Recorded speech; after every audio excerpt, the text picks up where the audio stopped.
Sir, this table is already crowded. Then we'll make room. We don't need charity. Neither do I. I just didn't want to eat alone tonight.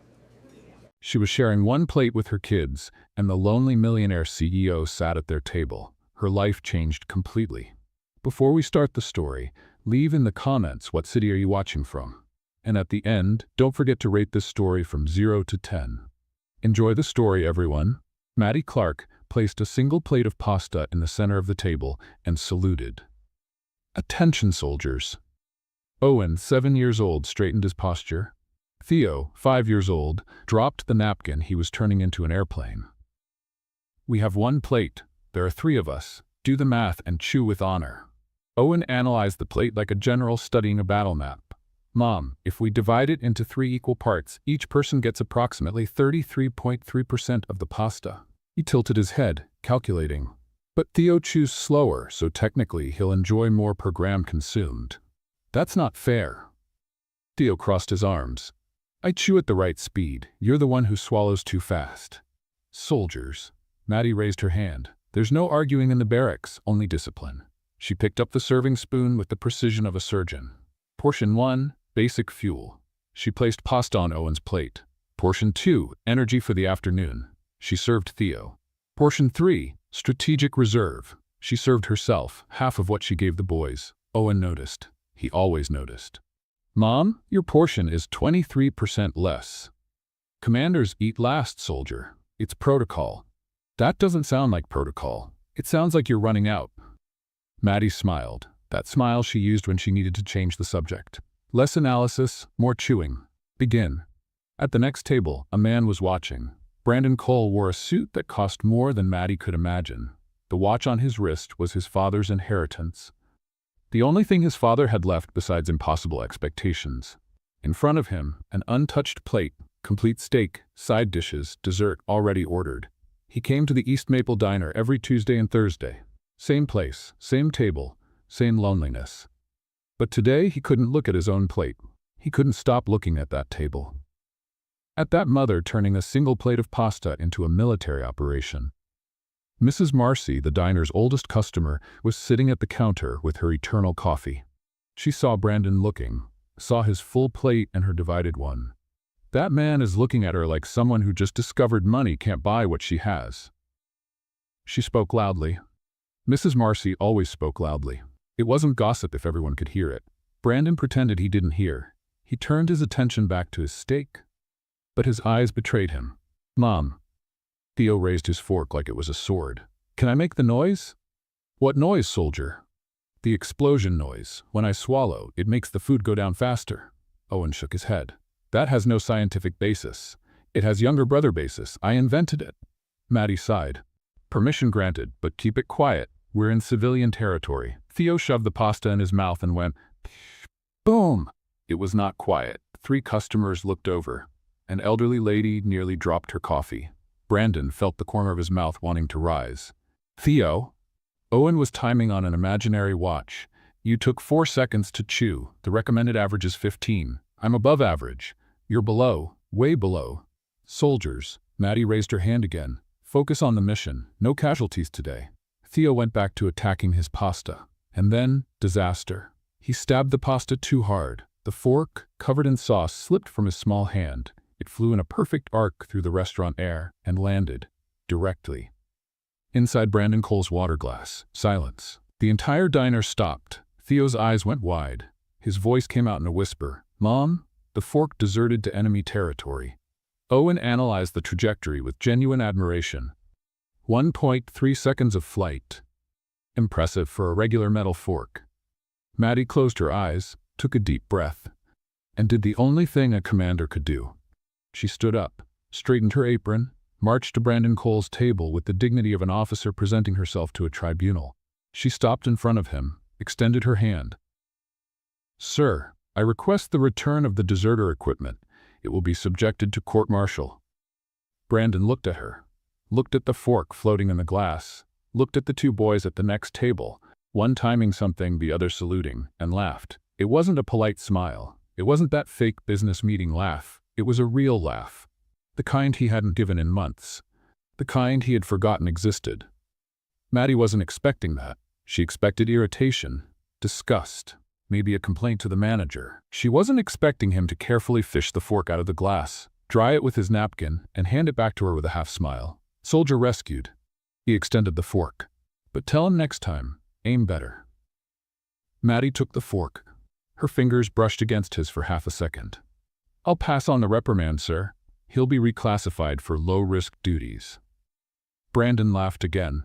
Twice in 1 minute. Personal record. Before Maddie could return to her table, Brandon called the waiter, spoke quietly, pointed to her table. 2 minutes later, 3 complete plates of pasta arrived at the Clark table. Maddie looked at the plates, looked at Brandon. Her face was a war between pride and gratitude, and pride was losing. Sir, we didn't request reinforcements. It's not reinforcements. Brandon tilted his head. It's recognition for bravery in the field. Owen analyzed Brandon for a full 5 seconds. Mom, he used military language. Does that mean he's an ally or a spy? Theo was already pulling one of the new plates toward him. I vote ally. Spies don't give pasta.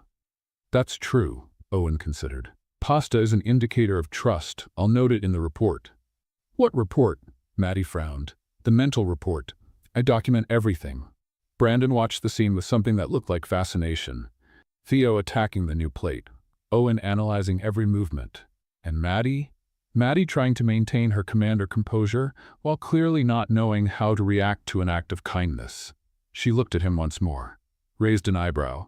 Thank you for the recognition, but know that we accept it under formal protest. Protest registered. Brandon raised his water glass, still with traces of tomato sauce. But the delivery has already been made. No returns. Maddie almost smiled. Almost. Soldiers thanked the allied civilian and returned to the mission. Thank you, suit man, Theo shouted with his mouth full. Thank you. Owen waved formally. Your caloric contribution will be recorded. Maddie returned to the table, sat down with her sons, and for the first time that day, she didn't have to calculate portions. Brandon watched from afar. He saw the boys attacking the new food, saw Maddie finally eating a complete portion, saw Theo making explosion sounds and Owen timing each forkful. He saw a real family, the kind of thing he never had. And he thought, this woman turned hardship into headquarters, and her sons are the most loyal soldiers I've ever seen. Mrs. Marcy at the counter let out a loud sigh. Goodness gracious, that man looks like someone who just discovered what's been missing in his life. She shook her head and took a sip of her coffee. And he doesn't even know it yet. Brandon looked at his own untouched plate. For the first time in months, he didn't want to leave a place. He ordered another coffee and stayed. 3 complete plates of pasta. Maddie looked at them like a soldier looks at an enemy trap, with calculated suspicion and finger ready on the trigger. Soldiers, hold your positions. Owen and Theo froze with their forks in the air. Theo had sauce dripping down his chin. Owen was already calculating calories. But Mom? Theo whined. The pasta is calling my name. It's saying, Theo, eat me. I'm delicious. Pasta doesn't talk, Theo. Mine does. We have a connection. Maddie ignored him and turned toward Brandon Cole's table. He was still there, pretending to be interested in the dessert menu, as if he wasn't watching her every move. She marched over to him. Sir, I need a tactical explanation for these unsolicited reinforcements. Brandon lowered the menu. The one-sided smile escaped before he could control it. Already told you, recognition for bravery. Bravery isn't paid for with pasta. Then what is it paid with? Maddie opened her mouth, closed it. She had no answer for that. Owen appeared beside her like a calculating ghost. Mom, statistically, when someone offers free food without prior relationship, there are 3 possibilities. He raised his fingers. 1, they want something in return. 2, they're trying to impress. 3, they're an excessively mysterious person who probably watched too many thriller movies. Brandon choked on his water. I'm not that kind of mysterious. That's exactly what someone who watches a lot of thriller movies would say. Owen made notes in an imaginary notebook. I'll maintain observation. Theo appeared on the other side, still chewing. Suit man, do you have a dog? The subject change was so abrupt that Brandon needed 2 seconds to process. No. Cat? No. Fish? No. Hamster? Turtle? Plant? Pet rock? No, and that's a thing? It's a thing, had one. Her name was Rochelle. Theo. Maddie massaged her temples. What does this have to do with... Mom, Theo's eyes went wide like he had discovered a state secret. This soldier lives in completely empty territory. No troops, no allies, not even a plant to keep him company. The entire restaurant heard. Brandon swallowed hard. The smile was gone. In its place, something that looked like vulnerability crossed his face for half a second before he rearranged his features. That's an accurate observation, soldier. Owen tilted his head. Do you eat alone every day? Owen, Maddie hissed. That's an invasive question. It's a field reconnaissance question, different. Brandon looked at the untouched plate in front of him, at the 3 plates he had sent to them, at the glaring difference between the 2 scenes. Yes, he admitted, his voice lower. I eat alone, same table, same time, for 3 years. Silence. Even Theo stopped chewing. 3 years? The boy frowned. Mister, that's a long time. That's like 1,000 sad meals. 1,095. Owen calculated. If he eats here twice a week. That's statistically depressing, Theo declared, using his brother's word without knowing what it meant. Maddie felt something tighten in her chest, something inconvenient, something she didn't have permission to feel. Theo, Owen, go back to the table. But Mom, now. The boys obeyed, casting curious glances over their shoulders. Maddie stood still. Brandon waited. So, she crossed her arms. What's the real objective? Objective? Men in suits don't hand out pasta for no reason. What's yours?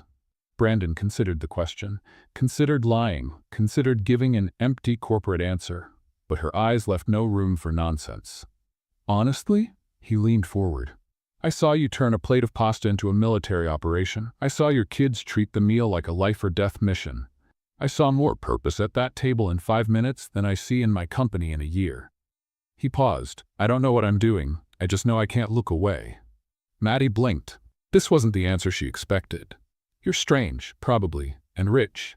Unfortunately. And, she searched for more accusations, and your tie is crooked.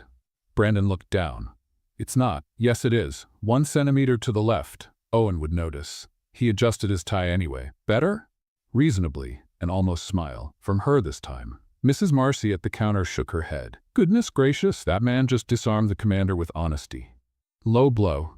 Maddie heard, pretended she didn't. The plates, she pointed to the boys' table, aren't charity. They're not. Then what are they? Brandon thought for a moment. Investment. In what? In finding out how long a mother can turn hunger into military training. He tilted his head. And how long it takes me to understand how she does it. Maddie had no response, so she did the only thing she could, turned her back and marched back to the table.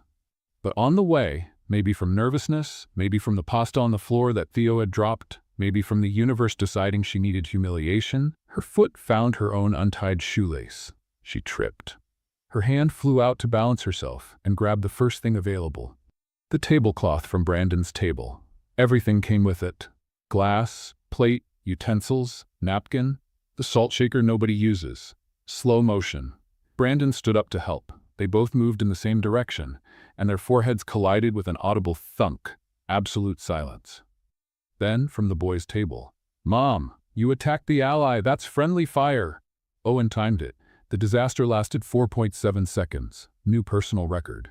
Maddie had her hand on her forehead, seeing stars. Brandon did too, but he was laughing. Damage report? He asked.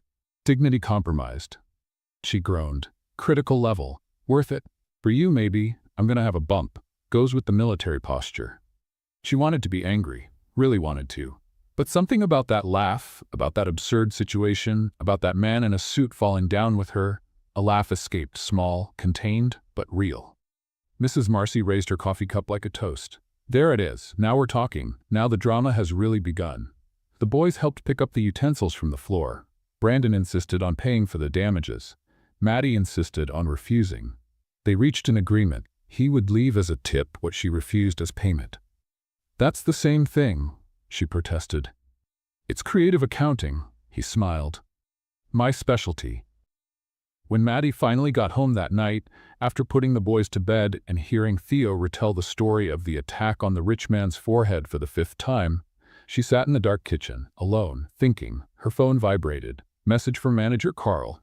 Maddie, I need to talk to you tomorrow. It's serious. She took a deep breath.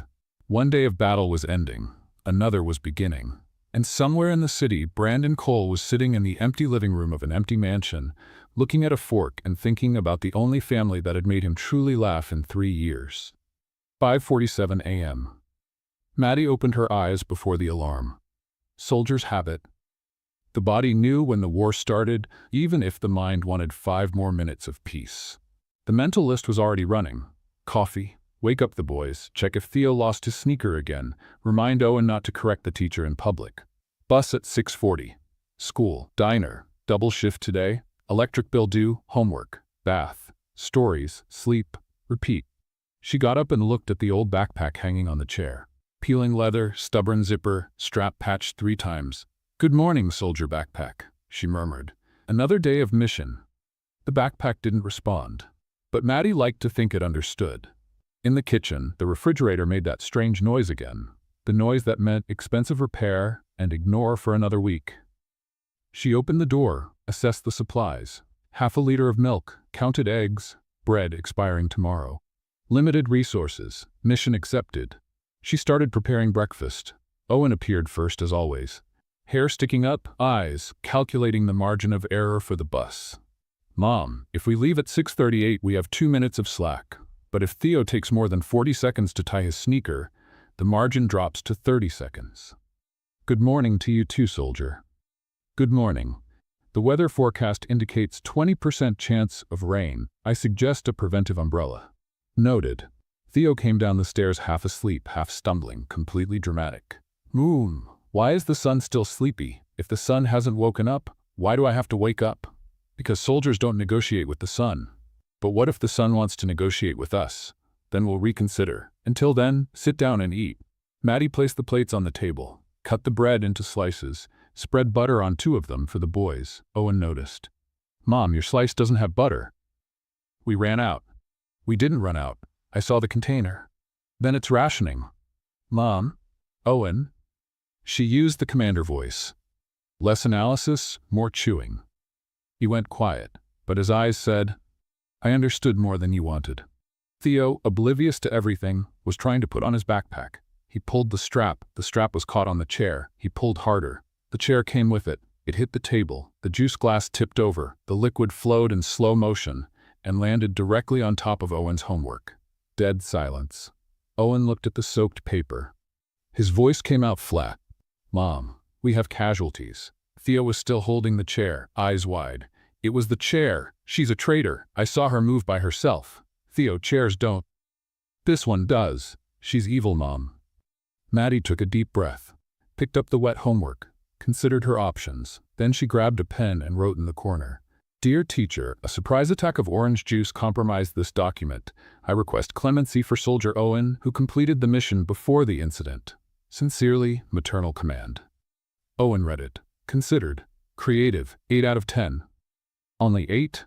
The handwriting lost points. Time pressure. Fair. They managed to catch the bus with 12 seconds to spare. Owen recorded it as acceptable margin. Theo waved from the window, shouting, "Bye, house! Bye, traitor chair!" And Maddie went to the diner. The East Maple Diner at 8 in the morning was a controlled symphony of chaos. Shouted orders, balanced plates, impatient customers. Maddie navigated between the tables like a war veteran navigating a minefield. Table 4 wants more coffee. Table 7 complained about the egg. Table 2 asked if we have a vegan option. Say yes, but don't explain what it is. Maddie responded, filling 3 cups at the same time. And then the door opened. Brandon Cole walked in. Same suit, same posture, same eyes that scanned the room until they found her. Theo would have shouted, "The rich man is back!" But Theo was at school, so only Mrs. Marcy commented, "Well, look who showed up, the pasta investor." Brandon nodded politely and sat at his usual table. Maddie finished her rounds, took a deep breath, marched over to him with the order pad. "The usual? Please. Black coffee, 2 pieces of toast, scrambled eggs without salt." "You remembered." "I remember all the orders," she wrote without looking at him. Professionalism. Of course. Silence. She should leave. She had other tables, other tasks, but something kept her standing there. "Maddie," his voice was different today, softer. "Can I ask you something? Depends on the question." "The boys, how are they?" She frowned. "Why do you want to know?" "Because yesterday, when I asked about your routine, you deflected. You always deflect when the subject is about you.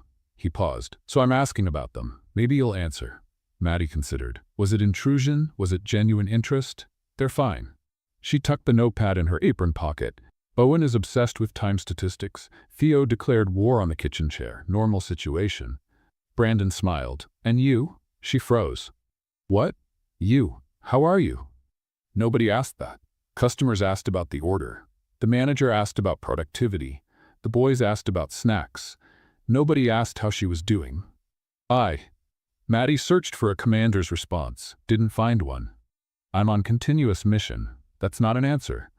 It's the only one I have. Brandon observed her for 3 seconds that felt like 3 hours. You know you don't have to carry everything alone, right? The air grew dense. Maddie felt something tighten in her throat. Something dangerous. Something she couldn't let escape in the middle of a shift. I know. She lied. Excuse me. Other tables. She walked away too quickly. Brandon watched her go. Didn't press. But when she came back with his order, she found a folded napkin under the cup. Inside, written in the handwriting of someone not used to writing personal things. You don't have to answer.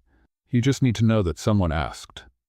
Maddie read it again, put it in her apron pocket, and for the rest of the shift, her hand kept going back to that pocket several times, touching the paper like someone touching a good luck charm. At 3 in the afternoon, she picked up the boys from school. Theo came running, backpack flying. Mom, the school chair is also a traitor. She tried to knock me down at lunchtime. Are all chairs traitors now? It's a conspiracy, Mom. Owen came behind, calmer.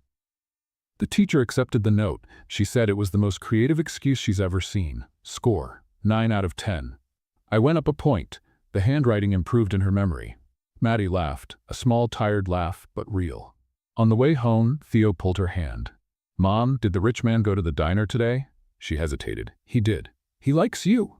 Theo, don't shout that in the... It's love, Mom. I know because I watch movies. Owen considered. Statistically, his repeated presence at the diner indicates above-average interest. I need more data to confirm the romantic hypothesis. Nobody is confirming anything. But Mom, Theo pouted. He asks about us. Normal people don't ask. She stopped walking. He asked about you two? I don't know. Owen, did he ask? Based on the behavior reported by Mom, he showed interest in our well-being. That's significant. Maddie was silent the rest of the way. At the front door before going in, she looked at the sky. The sun was setting. Orange and pink mixed together like a promise of something. Lock tight, soldier door. She murmured to the loose doorknob. Don't let the world in. The door creaked in response, but it didn't close properly. It never did. Brandon Cole had a problem. He didn't know how to help. Not this way. Not without spreadsheets, contracts, and liability clauses. Helping people was something he outsourced to the HR department. Helping a specific family, with faces and names and a boy who declared war on chairs? There was no manual for this. But he was trying. The following Tuesday, he accidentally paid Maddie's bill before she saw it. When she found out, she marched to his table with fire in her eyes. Cole, Clark, you paid my bill. The system must have gotten confused. I am the system. I am the system. Then you're malfunctioning. She almost smiled. Almost. I don't accept charity. It's not charity. It's an administrative error. You're terrible at lying. I know. It's a corporate problem. She crossed her arms. If you do this again, I'll return the amount in coins. All pennies. Noted. But on Thursday, the tip he left was absurd. Maddie found it hidden under the plate, folded into a paper airplane shape. Owen examined it. Mom, this is statistically too generous. Either he's very rich or very interested. Probably both. Owen, put that away. Can I document the amount for future analysis? No. Theo, on the other side of the diner, spotted Brandon leaving. Mom, the rich man is running away. He left the present and ran. That's tactical cowardice. The entire restaurant looked. Brandon, already at the door, pretended not to hear. His side smile betrayed him. The following days turned into a silent game. Brandon appeared by chance during the most difficult hours. When the diner was packed, he would take the table nobody wanted, the one in the corner, near the kitchen, where the noise was worst. He freed up the good tables for real customers. Maddie noticed. Didn't comment, but noticed. Owen created a scoring system to evaluate Brandon. Criterion 1, consistent presence, 10 out of 10. Criterion 2, non-invasive interference, 8 out of 10, lost points for the secret payment. Criterion 3, ability to interact with children, under analysis. Owen, you can't grade people. Yes, I can. It's scientific methodology. It's invasion of privacy. It's data collection. Different. Theo had a more direct approach. One day he marched up to Brandon and declared, "Rich man, you need to learn how to make an angry soldier face. Yours is too rich looking." Brandon blinked. Angry soldier face? Yeah, like this. Theo made a furious face that looked more like a constipated squirrel. That's intimidating. I know, now you try. Brandon tried. Owen analyzed from a distance. No, not like that. You look constipated. Constipated? That's when a person can't. I know what it is. Brandon adjusted his expression. Better? Theo tilted his head. Now you look constipated and angry. Is that good? It's confusing. I'll give you 6 out of 10. Maddie watched from afar, pretending to clean the same table for 5 minutes. Something warm was spreading in her chest. Something inconvenient. She remembered Ryan, the ex-husband, the man who promised to stay, who swore they'd be a family, who disappeared leaving debts and a wedding ring that wasn't even real gold. Maddie squeezed the cleaning cloth. Handsome men making promises were the universe's specialty in destroying her. Not again. But then, Brandon decided that helping meant cooking. Nobody knows why. Maybe he wanted to impress, maybe he wanted to be useful, maybe his judgment just failed when Maddie was around. The fact is, he went into the diner's kitchen just to see how it worked, and decided to make an omelet. "Sir, this area is restricted." The cook tried to warn. "Just an omelet. I saw it on video. Seems simple." It wasn't simple. Brandon put oil in the pan, a lot of oil, the equivalent of a small lake. He turned on the heat, on high. The oil started smoking. "Is this normal?" he asked. "Sir, maybe it's better to." A flame appeared. Brandon, with an instinct that clearly didn't come from culinary experience, threw water. The water met the hot oil. The oil reacted like hot oil always reacts. It exploded in an epic mess of smoke and flames. The fire grew. Smoke spread. The fire alarm went off. Customers started evacuating. Mrs. Marcy left complaining she hadn't even finished her coffee. A man tried to take his plate with him. Theo, who was in the employee area waiting for his mom, saw the commotion. "Emergency drill!" he shouted, way too excited for the situation. "Everybody evacuate! This is not a drill. Or is it? Mom, is it a drill?" Owen ran after him, mental stopwatch activated. Evacuation time 32 seconds, acceptable efficiency. Maddie crossed through the smoke to the kitchen and found Brandon, covered in soot, hair singed in one corner, holding a spatula that had partially melted, the $3,000 suit destroyed forever. Around him, the kitchen looked like a war zone. Fallen pans, oil on the ceiling, the already empty fire extinguisher on the floor. Brandon began, voice hoarse from the smoke. "I wanted to help." Maddie looked at him, looked at the kitchen, looked at the melted spatula, and laughed. It wasn't a polite laugh. It was a belly laugh. The kind that comes from deep inside, that makes your ribs hurt, that makes tears stream down. She tried to breathe. "You turned the kitchen into a disaster, trying to make an omelet? Technically, it was the oil that you almost set the diner on fire. I wanted to do something useful." "Brandon," she wiped her tears, still laughing, "you're the worst cook I've ever seen, and I've seen Theo try to make cereal." "Theo burned cereal?" "He managed to burn milk. Don't ask me how." Brandon started laughing too. A tired laugh covered in soot, but genuine. "I should have stuck with pasta. You should have stayed at your table." "Probably." They looked at each other, in the middle of the destroyed kitchen, covered in ash, ridiculous, and something changed. Maddie felt it. That tightening in her chest got stronger, more dangerous. Brandon felt it too. The way her smile, a real one, not the commander one, made him want to blow up more kitchens just to see it again. "Maddie?" he started. But the kitchen door opened. Carl Benson, the manager, stopped at the entrance, looked at Brandon, looked at Maddie, looked at the destruction. His face turned red, then purple. "Maddie?" His voice was ice. "My office. Now." Maddie's smile withered. Her stomach dropped. Brandon saw the fear cross her eyes. A fear that wasn't about fire or smoke. It was about losing the job that fed her children. Because of him. "Wait." Brandon stepped forward. "This was my—" "Now, Maddie," Carl interrupted, already turning his back. Maddie looked at Brandon one last time. In her eyes, a clear message. "You're a general from another war, Brandon. This one is mine. And she followed Carl. Alone. Carl Benson's office was too small for his ego. Framed certificates covered the walls, most from online courses about assertive leadership and high-performance management. A plaque on the desk said, "The boss is always right," which Maddie thought was a joke, but it probably wasn't.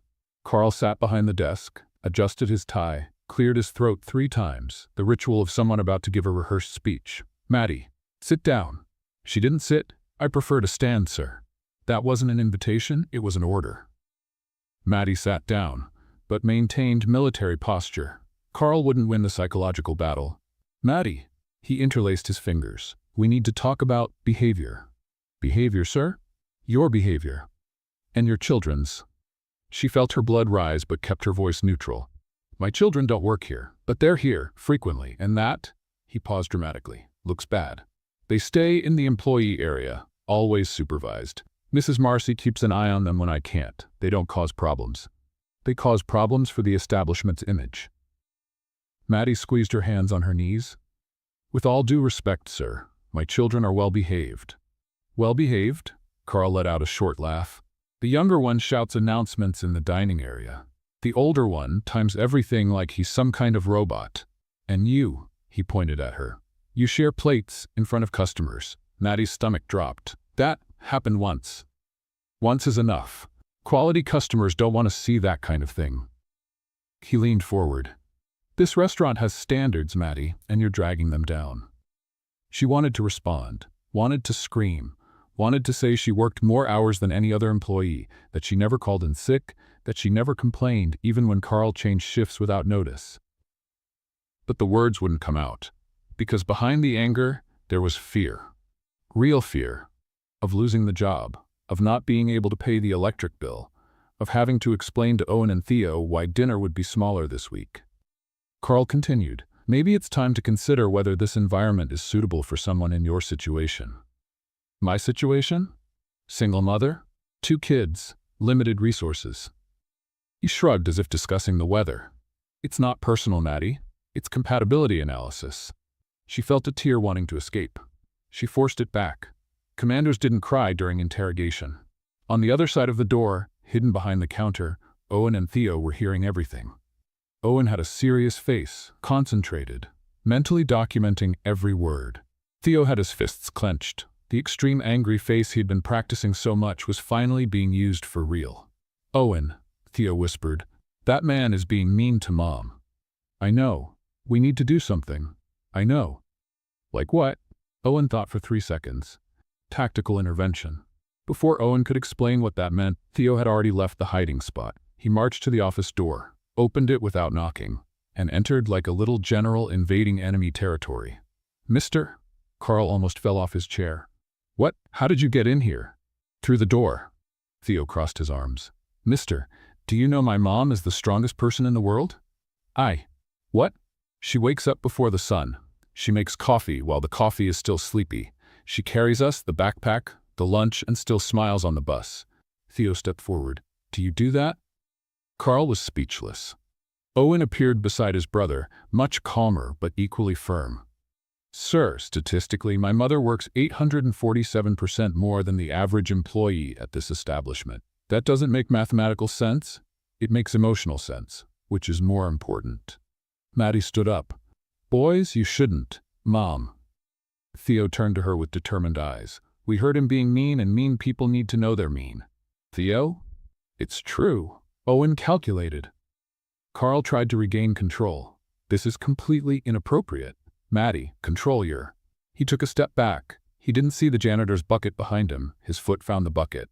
The bucket showed no mercy. Carl lost his balance. His arms spun like windmills. His tie, the one he had adjusted so carefully, flew to the side, and he fell, sitting down, into the bucket. The bucket was the wrong size, too small to sit in, too big to escape from. Carl was stuck, legs in the air, dignity in tatters. Theo tilted his head. "Mister, do you need reinforcements? I can call someone." Owen timed it. Complete fall in 2.1 seconds. Disastrous execution. The entire diner was watching now. Employees, customers. Mrs. Marcy with her phone in hand, clearly recording. Carl, red with embarrassment, tried to get up. The bucket came with him. He fell again. That's when Brandon appeared at the door. He had changed out of the destroyed suit for a dress shirt. He still smelled faintly of smoke, but his eyes were cold as ice when they looked at Carl. Sorry to interrupt. His voice was too calm. But this isn't going to stay like this. Maddie looked at him, surprised, vulnerable, grateful. Carl finally managed to free himself from the bucket. He stood up, straightening his wrinkled clothes. And you are who exactly? Another customer wanting to show off? Brandon smiled. But it wasn't a friendly smile. It was the smile of someone who had just won the game before showing their cards. I'm Brandon Cole. He took a card from his pocket. Majority investor in this franchise, and you. He looked Carl up and down. You just made a very big mistake. Absolute silence. Theo tugged at Maddie's sleeve and whispered, Mom, is the rich man like a superhero in a suit? Owen answered for her. Technically, he's an investor, but the dramatic effect is similar. Carl turned white, and Maddie, for the first time that day, breathed. The card in Brandon's hand gleamed under the fluorescent light. Cole Investments, CEO and founder. Carl read it 3 times, as if the words would change if he blinked. This is impossible. I know the investors, for years. Subsidiary holding company. Brandon put the card away. Corporate structure allows for anonymity when needed. I like anonymity. It lets me see how things really work. But you eat here like a regular customer. With that plate without salt. Scrambled eggs. No salt. 2 pieces of toast. Black coffee. Brandon tilted his head. It's interesting how you know my order, but don't know how your most dedicated employee is treated. Carl swallowed hard. Jerry and Miles, the employees who always agreed with Carl, appeared at the door like rats coming out of the sewer. Boss, what's going on? Jerry. Carl pointed at Brandon. Explained to him that I'm an excellent manager. Jerry opened his mouth, closed it, looked at Brandon, looked at Carl. He's an excellent manager. His voice came out weak. When he's not yelling at everyone, Jerry, Miles whispered, too loud as always. Jerry, you're making it worse, much worse. I'm trying to help. It's not working. I know. Brandon observed the scene with a raised eyebrow. He turned his attention back to Carl. You know, I spent weeks observing this diner. I saw employees working double shifts. I saw customers being poorly served. I saw you. He paused, adjusting your tie more than managing. Carl adjusted his tie instinctively, stopped mid-motion. I have certificates. Certificates from online courses. Brandon pointed at the wall. Assertive leadership, completed in 3 hours. High-performance management, 4 hours. None of them teach how to treat people. That's unfair. Unfair is what you did to her. Brandon looked at Maddie. In front of her children. Maddie was still standing there, processing. The boys beside her, holding her hands. Theo asked loudly, Mom, is the rich man going to fire the mean man? Theo, be quiet. But I want to know. Getting fired seems fun. It's not fun, Theo. Can it be a little bit? Owen intervened. Technically, termination is an administrative process that involves contract rescission, calculation of severance pay, and… Owen. Maddie massaged her temples. This isn't the time for explanations. Carl took advantage of the distraction to try to recover some dignity. Mr. Cole, I'm sure we can resolve this professionally. There was a misunderstanding. There was no misunderstanding. Brandon cut in. I heard everything. You said she drags the standards down. That her children look bad. That her situation is incompatible with the environment. Each word fell like a sentence. Carl ran out of arguments. He looked around searching for allies. Jerry and Miles had disappeared. Mrs. Marcy was still filming. The other employees were pretending to clean things that were already clean. Carl tried. I was merely expressing legitimate concerns about a mother who shares food with her children because she can't afford separate plates. Brandon stepped forward. About children who stay at the diner because she doesn't have a babysitter. About a woman who works more than anyone here and is still treated like a problem. Maddie felt her eyes burning. Someone was fighting for her. For the first time in years, someone was fighting for her. Carl made one last attempt. With all due respect, Mr. Cole, your personal affections may be clouding your professional judgment. Brandon laughed. A short laugh, without humor. My affections have nothing to do with this. My judgment is perfectly clear. He turned to Maddie. Can I request access to the HR reports? Yes. Maddie didn't understand. Great. Because I have suspicions that his management will reveal some interesting inconsistencies. Carl turned green. That's not, you can't just, he took a step back. The floor cloth was there, the same cloth that should have been in the closet. Carl stepped on it. The cloth slipped. Carl tried to grab onto something. Anything. His hand found the tablecloth from the table beside him. The tablecloth came with it. The salt shaker, the pepper shaker, the napkin holder, the sugar bowl. Everything collapsed in a cascade. Carl fell flat on his back with an audible thump. The salt shaker rolled across the floor and stopped exactly in Theo's hand. Theo looked at the salt shaker, looked at Carl on the floor, and with the genuine innocence of a 5-year-old, "Mister, do you want salt? Looks like you need some spice in your life." Silence. Then Mrs. Marcy started laughing. The employees started laughing. Even some customers started laughing. Carl, humiliated, defeated, tried to stand up with what remained of his dignity. Not much remained. Brandon offered his hand to help him. "Consider this a preview of what's coming, Carl. Monday, central office. We'll review your management together." Carl took the hand, got up, didn't look at anyone, and left the diner with his tail between his legs, literally stumbling one more time at the door. When the door closed, silence took over. Then Theo asked, "Mom, did we win?" Maddie looked at Brandon, at her sons, at the diner full of people who had watched everything. I think so, soldier." "Yay! Victory! Total victory!" Owen considered. "Technically, it's a partial victory. The main conflict still requires formal resolution at the upper administrative level." "Owen, let us celebrate." "Fair. Celebration authorized for," he calculated, 10 minutes. Brandon approached Maddie, his voice lowered. "Are you okay?" "Aye." She searched for words. Didn't find them. "Why did you do that?" "Because he was wrong, and you deserved someone on your side." She swallowed hard. "I didn't ask for help." "I know, you never do." He paused, but sometimes help shows up anyway. Her eyes were watery. She didn't try to hide it this time. "Brandon, I don't know what to say." "You don't have to say anything." Theo tugged at Brandon's sleeve and asked too loudly, "Brandon, now that you saved Mom, are you going to be our dad?" The air stopped. Maddie froze. Brandon looked at the boy, at Maddie, at Owen, who was clearly calculating probabilities. And carefully, Brandon knelt down to Theo's height. "I don't know, soldier. That depends on a lot of things." "Like what?" "Like authorization from the commander." He looked at Maddie. "And if she'll accept reinforcements." Maddie felt her heart race.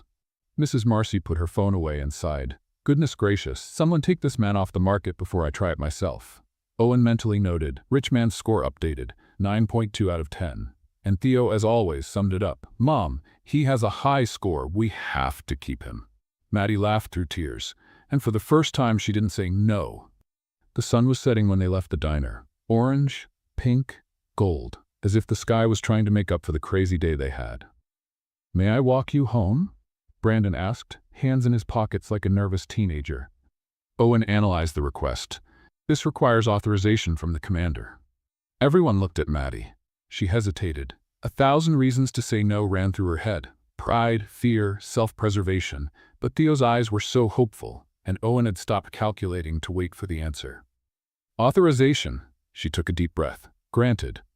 Theo celebrated with a jump. "Group mission, troop formation." The walk to Maddie's house was 15 minutes. Theo turned it into 30. He stopped every half block to show something extremely important to Brandon. "Look, this is the tree Owen climbed and fell from. He cried, but he said it was allergies." "It wasn't crying. It was involuntary physiological response." "It was crying, Owen." Brandon laughed. "And this tree? Does it have a story too?" "This is where a cat got stuck once, and the firefighters came. Theo said he was going to help, but he stayed on the ground screaming. I was giving moral support." Maddie walked a little behind, observing. Brandon between the two boys, listening to every absurd story as if it were the most fascinating thing in the world. When was the last time someone had given them attention like this? When was the last time someone had wanted to? "Mom," Theo called. "Tell Brandon about the soldier rules." "Theo, he doesn't need to know." "I want to know." Brandon looked at her. "If it's not intrusive." Owen took the lead, as he always did when the subject was rules and protocols. Rule 1, never cry on the battlefield. Rule 2, crying in secret is okay, but only if nobody sees. Rule 3, always share the last cookie. Brandon nodded, serious. And if there's no cookie? Theo responded as if it were obvious. Then we imagine the cookie. Imaginary cookie has no calories. That's brilliant. I know. I invented it. You didn't invent it. Owen corrected. Mom invented it when you cried because the real cookies ran out. But I perfected it. Imaginary chocolate cookie was my idea. They reached Maddie's house when the sun had already hidden half its body on the horizon.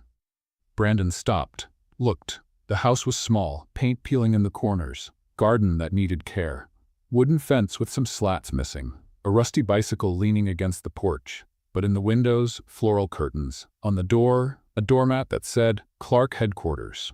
On the eave, a wind chime made of bottle caps, clearly children's crafts. Love in every imperfect detail. Maddie began, defensive by reflex.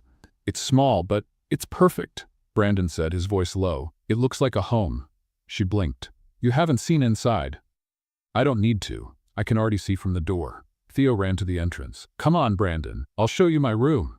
There's an Iron Man poster that Mom taped up because the wall can't hold nails.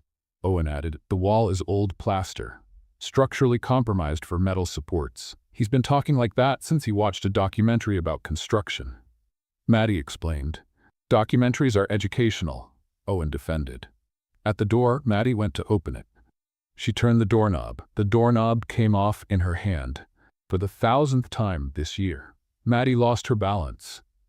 Brandon caught her by the arm, instinct, reflex, or maybe desire. She didn't fall, but she was close, very close, too close. Their eyes met. The air grew dense. The world seemed to pause. His hand was still on her arm. Her hand still held the broken doorknob, and between them 3.7 centimeters of distance. Owen calculated, mentally, silently. Theo wasn't silent. Are Mom and the rich man going to kiss? Maddie and Brandon separated as if they'd been shocked. No, Maddie said, red-faced. We weren't. Brandon tried. Owen noted, distance of 3.7 centimeters. Technically almost contact. Theo started marching around them. Love confirmed. Love confirmed. I knew it was love. Theo, get inside, Maddie hissed. But I want to see the kiss. There's not going to be a kiss. Can there be one later? Theo. The boy marched inside, still singing Love Confirmed like a war anthem. Owen followed, stopping at the door for one last observation. Mom, statistically, repeated denial of romantic feelings indicates their presence. I'll document it. And he disappeared inside the house. Silence. Maddie and Brandon on the porch, alone, the sun almost completely hidden now. Maddie held the broken doorknob like an anchor. Sorry about this. About what? The doorknob or Theo? Both. Everything. My whole life being a constant disaster. Brandon smiled, that one-sided smile. I like the disaster. She didn't know what to say. He didn't push either. I should go, he said quietly. Yeah, probably. But neither of them moved. And then Theo appeared in the window. Brandon, if you're going to be our dad, can we get a dog? The moment broke. Maddie closed her eyes, mortified. Brandon laughed. We'll talk about that, soldier. That's a yes. It's not a yes, Theo, but it's not a no either. Brandon turned to go, took 2 steps, stopped. Maddie? Yes? He didn't look back. Thank you for letting me walk with you. You're welcome. And Maddie? Yes? The doorknob. I can fix it, if you'll let me. She looked at the broken piece in her hand, at the door that never closed properly, at all the small things she had been carrying alone for years. Maybe, was all she could say. Brandon nodded and left. Maddie stayed on the porch until he disappeared around the corner. Then she went inside, leaned her back against the door, and let the air out slowly. Her heart was pounding, her hands were trembling, and something she had buried deep, hope, fear, desire, was stirring back to the surface. It was terrifying and wonderful and completely out of control. Mom? Owen's voice came from the living room. You've been standing there for 47 seconds. Is everything okay? Yeah, honey, I'm just thinking. About Brandon? She didn't need to. Owen already knew. Maddie woke up in a panic at 4:17 a.m. Not because of the alarm, because of fear. What was she doing? She lay staring at the dark ceiling, heart pounding. Scenes from the day before playing on loop. Brandon defending her. Brandon walking with the boys. Brandon holding her arm when the doorknob broke. 3.7 centimeters. Owen had measured it mentally. Of course he had. Maddie squeezed her eyes shut. Ryan had been kind at the beginning too. Ryan had promised things too. Ryan had also made her believe she deserved something good. And then, debts, lies, a wedding ring that wasn't even real gold, 2 boys without a father, and a hospital bill she was still paying off. Maddie sat up in bed. No, not again. She couldn't risk it. Not with her children's hearts at stake. Theo was already calling Brandon almost dad. Owen was updating daily scores. Both of them were getting attached to a man who could disappear at any moment. Because everyone disappeared. Always. Maddie made a decision in the darkness of that room. She was going to pull away, create distance, protect the troops. It was tactical. It was survival. It was the only thing she knew how to do. At the diner, she implemented the plan. When Brandon came in, 9:15 usual table, she pretended not to see. She sent Jerry to serve him. But you always serve his table, Jerry frowned. Not today, I'm busy. With what? With things. Just go. Brandon waited. He watched Maddie moving around the diner as if he were invisible. Noticed that she avoided looking in his direction, that her hands gripped the tray harder than necessary. Something had changed. He ordered the usual. Ate without tasting anything. Left a tip. Left without being able to talk to her. The next day, the same thing. And the next. And the next. A week passed. The boys didn't understand. Mom, why doesn't Brandon come to our table anymore? Theo asked one night while she was making his bed. He comes to the diner, soldier, just not to our table. But why? Because. She searched for an explanation that wasn't a lie. Because sometimes people need space. He doesn't need space. He needs us, Theo. We made him laugh, Mom. You said he hadn't laughed in a long time, and now he laughs. Why would we take his laugh away? Maddie felt her chest tighten. Sleep, soldier. Mission tomorrow. But Theo didn't fall asleep easily. Neither did Maddie. Owen was more direct, as always. Mom, you're avoiding Brandon. I'm not. Statistically, you changed direction 17 times this week when he approached. That indicates avoidance behavior. Owen, you're scared. She stopped. What? You're scared, he repeated, voice calm but eyes too serious for 7 years old. You're scared he'll leave like Dad did. Silence. Maddie swallowed hard. Owen, that's complicated. I know. But avoiding the problem doesn't solve the problem. You said that yourself when I didn't want to take the math test. That's different. It's the same logic, different execution. She had no answer. At the diner, Brandon tried one last time. Maddie was serving coffee when he approached. Maddie, she kept filling cups. Maddie, please. I'm working. You're avoiding me. I'm busy. For a week?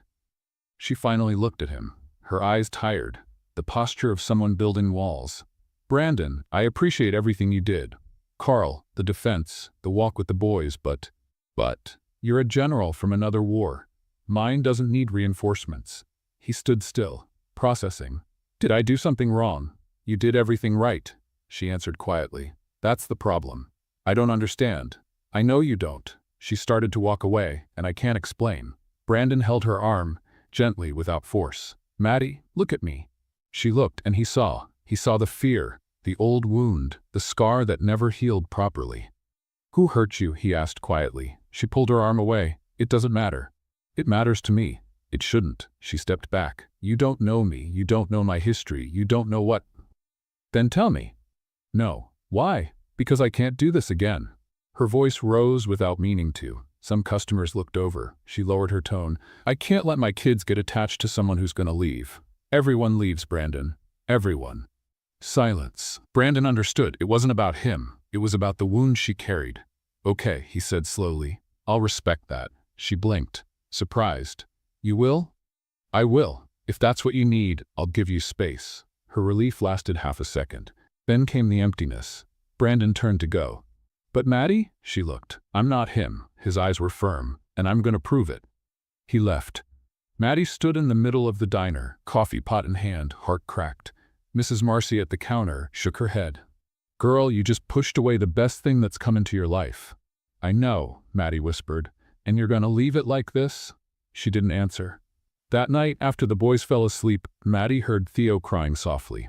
She went into the room, sat on the bed, stroked his hair. Hey, soldier, what's wrong? Brandon, Theo sniffled. Did he leave because we're poor? Maddie's heart broke. No, sweetheart, that's not why. Then why? She took a deep breath. Because Mommy is scared to believe in good things. Theo looked at her with those 5-year-old eyes that saw more than they should. But what if the good thing is real? Maddie had no answer. She hugged him tight.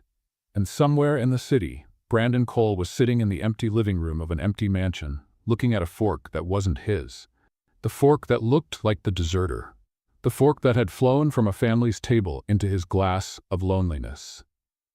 He kept that fork in his thoughts, and decided he was going to do something big. Something that would prove he wasn't going to leave. Something that would change everything. Brandon spent 3 days without showing up at the diner. Not because he gave up, because he was planning. Spreadsheets open on his laptop, contracts under review, calls to lawyers, architects, investors. The mansion's office, usually empty and sterile, was covered in papers and sticky notes. He was going to do this right. He didn't want to give Maddie money. That would hurt her pride. He knew her well enough to know that charity would destroy her more than help her. He wanted to give her opportunity. The difference was everything. But he needed more information. He needed to understand what she really wanted, not what he thought she needed. And that's when Owen and Theo came into the picture. Brandon showed up at the school exit on a weekday. The outdoor courtyard was full of parents picking up their children. He blended into the crowd, waiting on the public sidewalk where dozens of families gathered. Owen noticed first. Of course. Theo, Brandon is over there. Where? Theo turned in all directions. I don't see him. Black car, 2 meters to the right of the lamppost. Oh, I see him. Theo waved frantically. Brandon, you're back. Brandon got out of the car, hands in his pockets. Soldiers, I need a secret meeting. Owen narrowed his eyes. What's the nature of the mission? Operation Surprise for Commander. Theo's eyes went wide. A surprise for Mom? I love surprises. But it has to be a secret. Can you keep a secret? Silence. Owen and Theo looked at each other. Technically, Owen began. I'm really good at secrets, Theo declared. Like really good. Nobody ever finds out anything I know. Owen sighed. He told his whole class that Mom had bought his birthday present. That was excitement. It's not the same thing. Brandon knelt down to their height. Boys, this is important. I want to do something special for your mom. But I need to know, does she have any dream? Something she always wanted to do but never could? The boys thought. Owen spoke first. She has a notebook. Notebook? Hidden in the kitchen cabinet, behind the old pots. What's in this notebook? Recipes. Theo answered. She writes recipes of things she invents and draws pretty dishes, and there are some words in the corner like, for when I have my restaurant. Owen completed. She thinks we don't know, but I saw it once when she thought we were asleep. Brandon felt something tighten in his chest. Restaurant. She dreamed of having a restaurant. Does she talk about it? Never. Owen shook his head. I think she's embarrassed or scared or both. Why? Because dreams cost money. Owen's voice was too serious for 7 years old.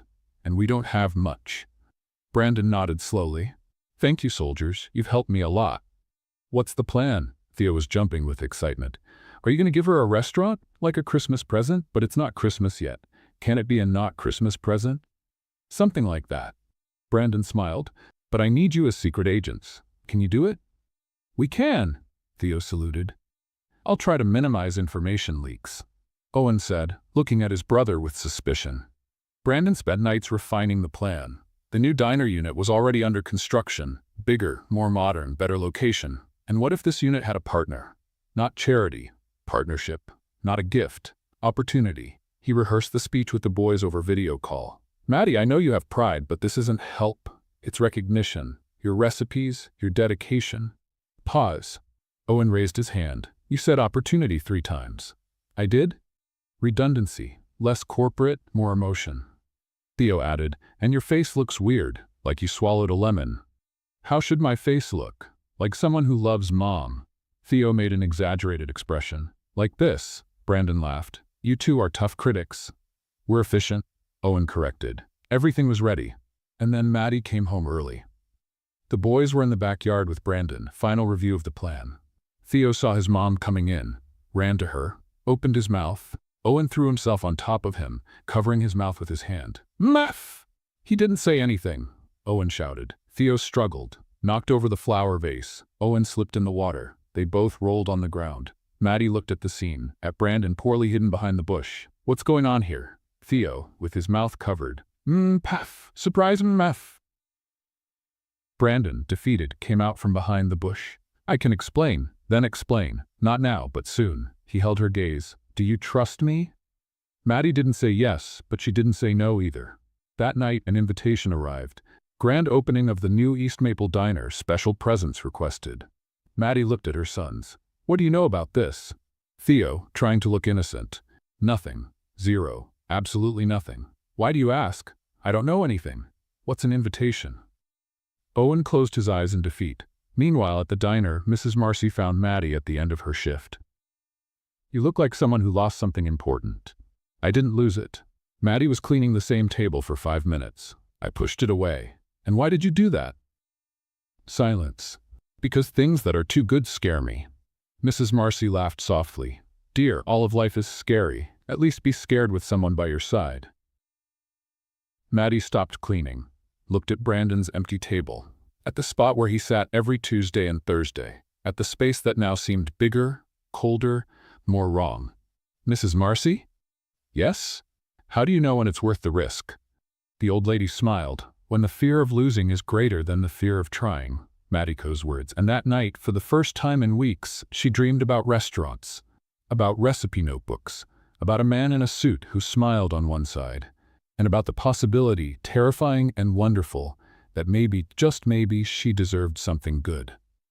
The new East Maple Diner was glowing. Exposed brick walls, warm lighting, solid wood tables, a counter that seemed to embrace the customers, pictures on the walls with old photos of the neighborhood, memories turned into decoration. Maddie stopped at the entrance, the boys on each side, unable to process. This is beautiful. It's huge. Theo spun around. Mom, it fits like 1,000 people in here. Approximately 120, Owen calculated. But Theo's perception is emotionally correct. The place was full. Employees from the old diner, regular customers, investors in suits, curious neighbors.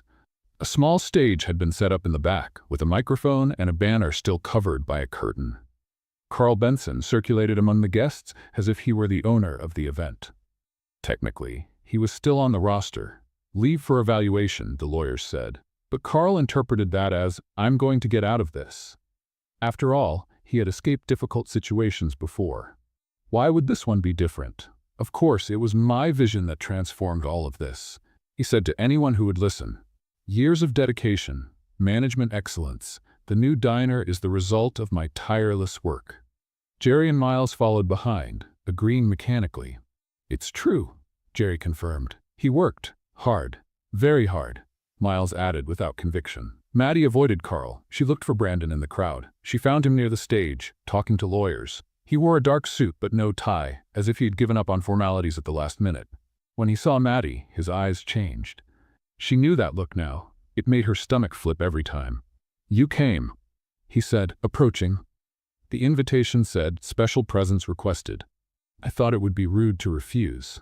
And the soldiers, present and ready for action, Theo saluted. Owen waved formally. Brandon? Maddie lowered her voice. What's happening? You'll see. He smiled, that one-sided smile. Trust me. She hesitated. I'm still deciding. There. The lights dimmed. Someone called for attention. Brandon went up to the stage. Good evening, everyone. Thank you for being here. The crowd went silent. Today we're inaugurating a new phase of the East Maple Diner. But before talking about the future, I need to talk about the past. Carl puffed out his chest, preparing to be praised. Over the past few months, I conducted an internal audit on the management of this franchise. Carl's chest deflated. I found some inconsistencies. Brandon pulled out a folder from the podium. Diversion of resources for personal expenses, employee reports about inappropriate treatment, complaints filed without investigation. He looked directly at Carl, and a systematic pattern of humiliating employees who had no power to respond. The silence was heavy. Carl turned green. This is absurd. These are lies. I have certificates. Certificates don't replace character. Brandon interrupted. And documents don't lie. Theo tugged at Maddie's sleeve. Mom, is this the part where the villain falls? Shh, Theo. But I want to see the fall. You promised villains always fall. I didn't promise. Yes, you did. In the story of the big bad wolf, Carl tried to recover the narrative. Mr. Cole, I'm sure we can resolve this privately. There's no need to. There is a need, Brandon cut in, because the people you hurt deserve to see that there are consequences. He looked at Maddie in the audience. She understood. This was for her. Carl, desperate, grabbed the backup microphone. This is persecution. I'm being attacked by he searched for words, by a man who is clearly romantically involved with an employee. This is a conflict of interest. The crowd murmured. Brandon didn't waver. My personal involvement doesn't change the numbers in the documents, and even if it did, he paused, I would be proud to stand beside someone like her. Maddie felt her face heat up. Mrs. Marcy, somewhere in the audience, shouted, That's right, say more. Carl, realizing he was losing, tried one last move. He straightened his tie, assumed the pose of an unjustly victimized man. Very well, if that's how you want it. He walked toward the exit. I'm going to consult my lawyers, you'll be hearing. He didn't finish the sentence, because he didn't see the banner curtain. The curtain was partially fallen, the result of a rushed installation. Carl's foot found the fabric. The fabric didn't let go. Carl tripped, tried to balance himself, grabbed the entire curtain. The curtain gave way, and revealed the banner that was supposed to be a surprise. Maddie Clark, new partner. In golden letters, 3 meters tall, Carl, still falling, read the words in the air. Her? His cry of indignation was interrupted by gravity. He fell off the stage, perfect landing, on top of the opening day cake. 3 tiers of frosting, elaborate decoration, candied fruits, all destroyed under Carl Benson's body. Absolute silence. Then Theo shouted, The villain fell in the cake? This is better than a movie. Owen timed it. Fall time, 1.8 seconds. The cake cushioned the impact by approximately 40%. Carl, covered in frosting, tried to get up, slipped, fell again. Jerry and Miles ran to help. Jerry slipped on the frosting. Miles tripped over Jerry. All 3 ended up piled on top of the cake remains. Mrs. Marcy started applauding. Best opening I've ever seen, and I saw the supermarket one in '87 when the mayor fell into the ball pit. The audience started laughing, then applauding, then laughing more. Carl, humiliated beyond repair, finally managed to stand up. Frosting was dripping off his suit.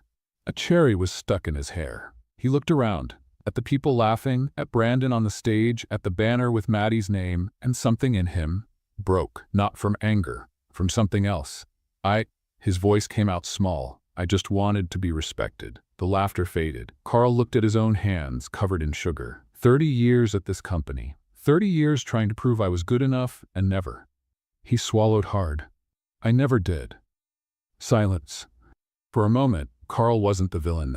He was just a tired man, covered in cake, admitting he had failed. Brandon came down from the stage, stopped in front of Carl. The termination still stands, he said quietly. But if you want help finding something different, I can make some calls. Carl looked at him, surprised. Why? Because everyone deserves a second chance, even those who didn't offer one. Carl didn't respond, but he nodded slightly and left, this time without tripping. Jerry and Miles went after him, still picking frosting off their clothes. When the door closed, Brandon returned to the stage. Well, he cleared his throat. That was unexpected. Nervous laughter. But the main surprise hasn't been explained yet. He looked at Maddie. Maddie Clark, can you come up here? She froze. What? Theo pushed her. Go, Mom.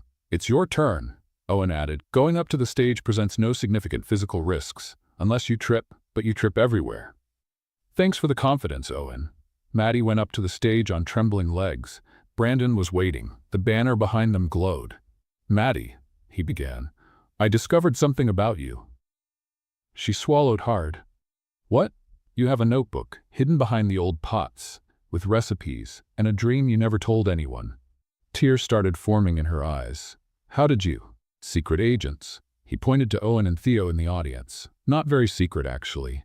Theo waved proudly. I kept the secret really well. Owen sighed. Brandon continued. This isn't charity, Maddie. It's not a gift. It's partnership. Your recipes, your dedication, your dream of having a restaurant.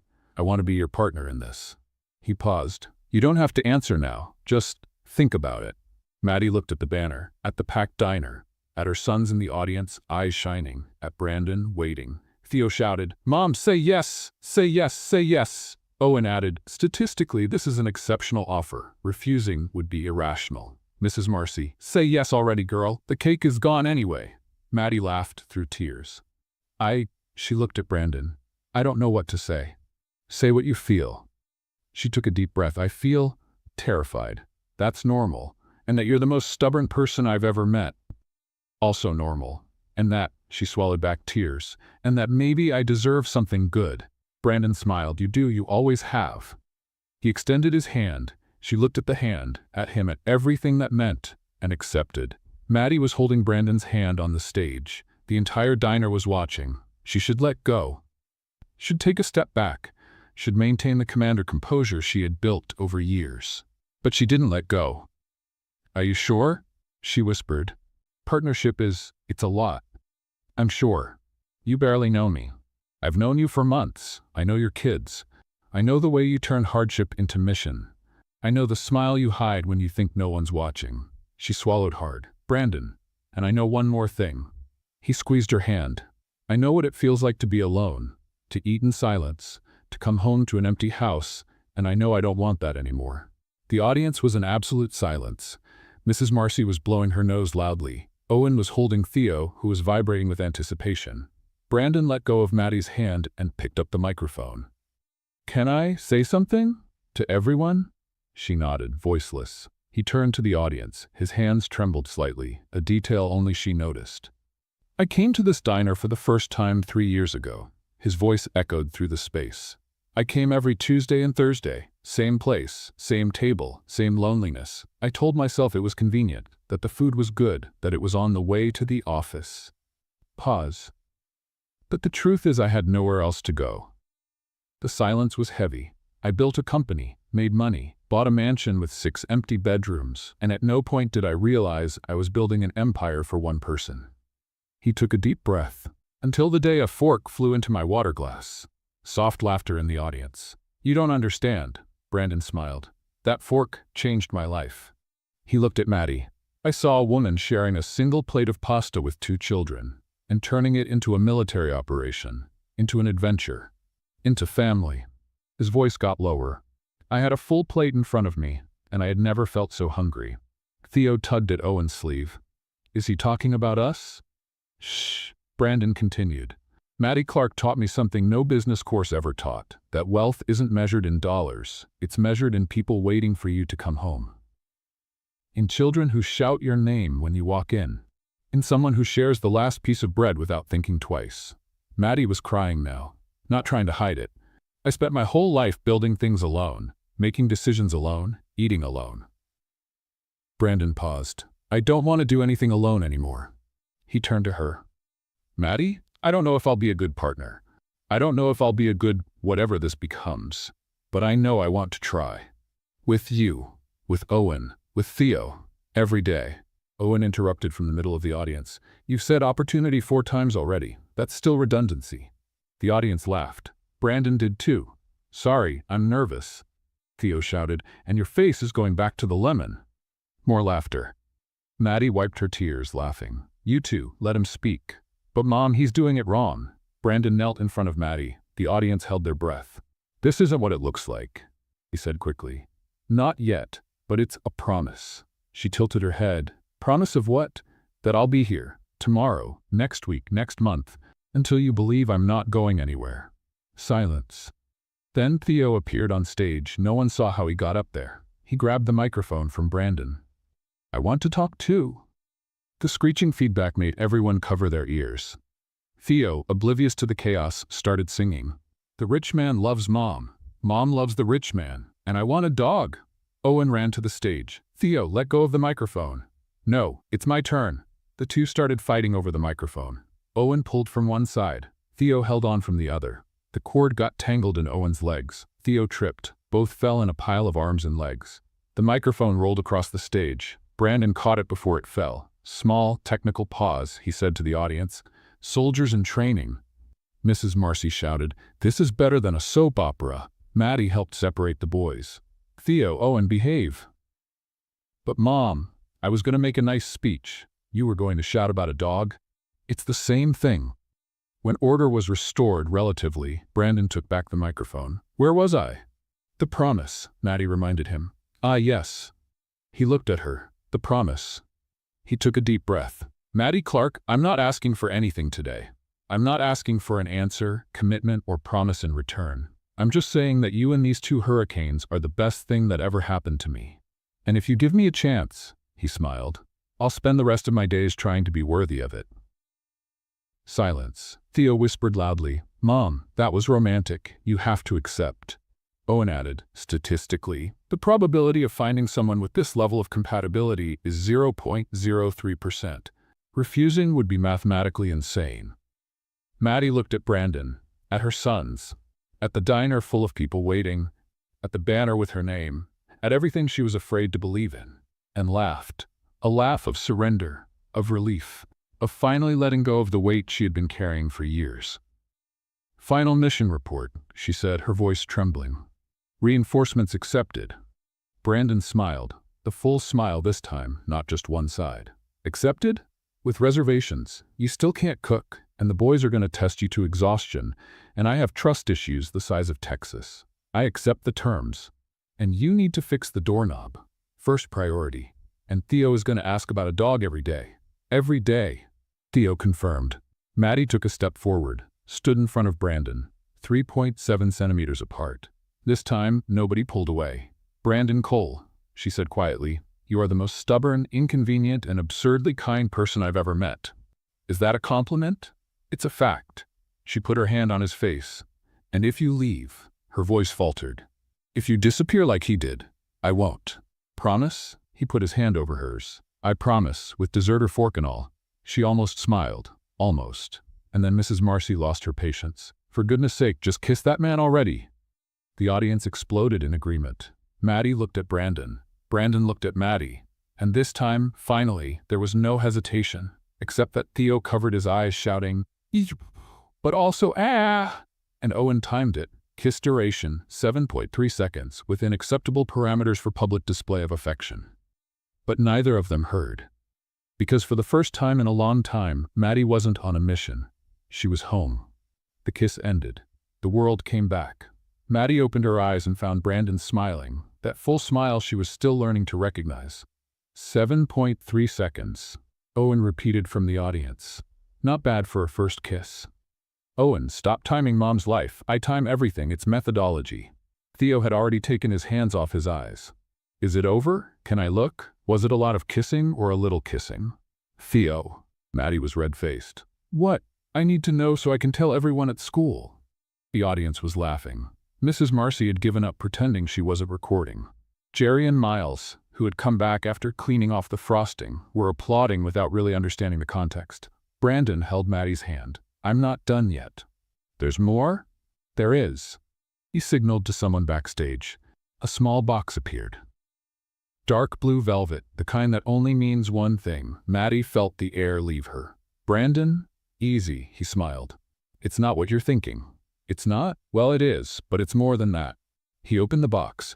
There wasn't a ring. There were 3. The first was simple and elegant, silver with a small diamond. Perfect. The other 2 were smaller, soldier rings, silver with tiny star engravings. Owen's eyes went wide. Mom, he has rings for us too? Theo pushed everyone aside to see better. I want to see. I want to see. Is it real? Brandon knelt down. This time it was exactly what it looked like. Maddie Clark, he began. I spent weeks thinking about what to say. I rehearsed speeches. Owen corrected me several times. 8 times. Owen confirmed. He used opportunity too much. And Theo said my face looked like a lemon. It did. Brandon took a deep breath. But in the end, there's only one thing that matters. He looked at her. I love you. I love your children. I love the chaos, the disasters, the shouting, the calculations, the flying forks and the broken doorknobs. I love everything. Maddie was trembling. Brandon? I don't want to be a business partner. I don't want to be the rich man who shows up at the diner. He paused. I want to be family, if you'll let me. Theo couldn't take it. Mom, he's asking. He's really asking. Say yes.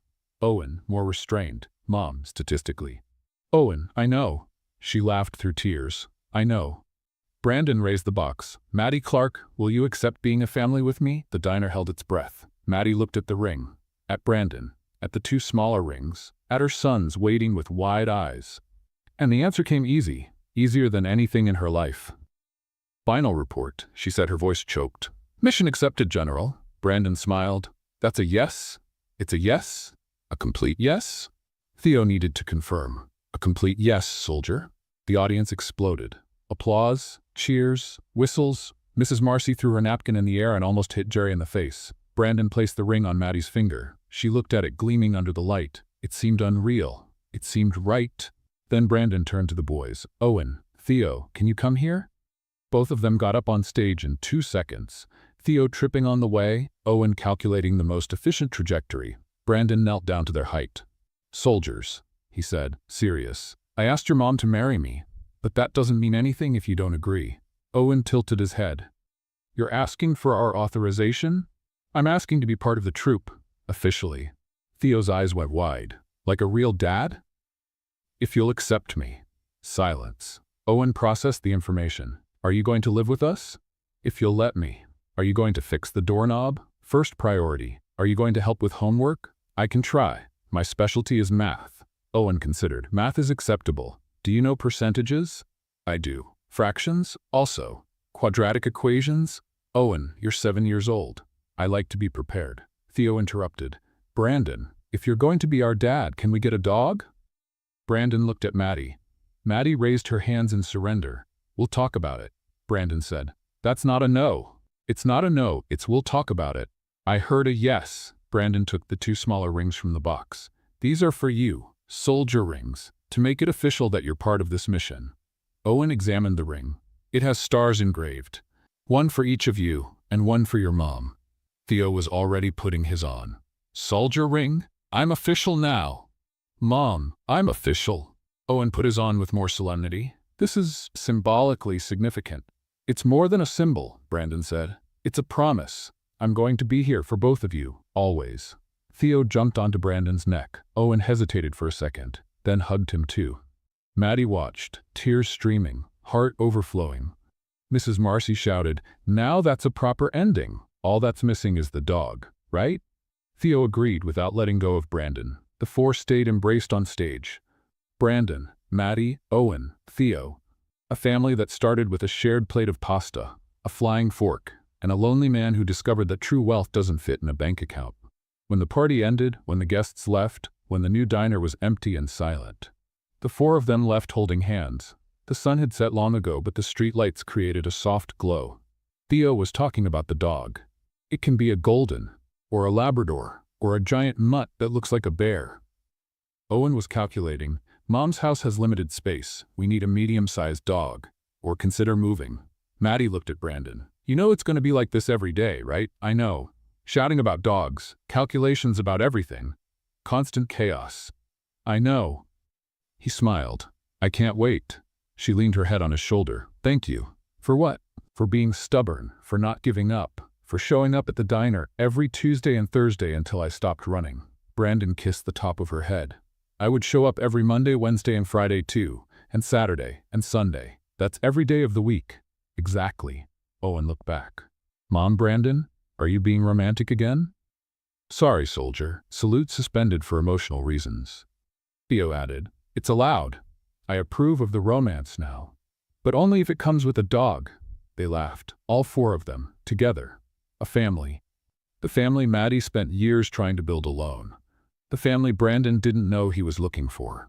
The family Owen analyzed with statistics and Theo announced to the world. Imperfect. Loud.